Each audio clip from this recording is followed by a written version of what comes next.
Ekspor kelapa ke luar negeri dari Sumatera Selatan kini dilakukan PT Sriwijaya Agroindustri, salah satu BUMD di provinsi ini.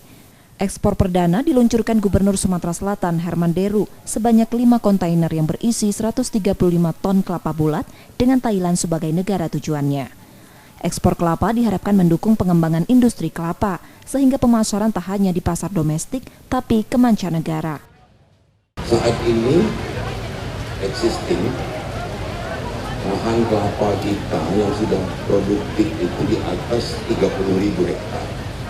Tentu ini butuh kanal agar tidak hanya berkutat di pasar domestik, tapi juga ekspor. Selain kelapa bulat, pengembangan produk akan dilakukan lewat hilirisasi. PT SAI telah menerima permintaan produk jadi dari olahan kelapa, seperti sabut kelapa, tempurung kelapa, dan santan. Artinya dari hulu sampai hilirnya, sampai dengan industrinya. Mudah-mudahan insya Allah, tolong doanya, kami bisa segera merealisasikan apa yang menjadi permintaan dari negara luar tadi, yang pada saatnya kita akan kirim barang jadi ke luar negeri. Pengolahan sabut kelapa, pengolahan tempurung kelapa, kemudian santan seperti kopra. Sumatera Selatan terus meningkatkan ekspor kelapa bulat ke negara tetangga setelah tahun lalu sempat turun akibat pandemi COVID-19.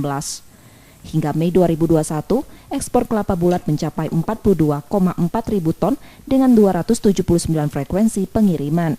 Namun frekuensi pengiriman dan volume tonasenya masih di bawah 2019.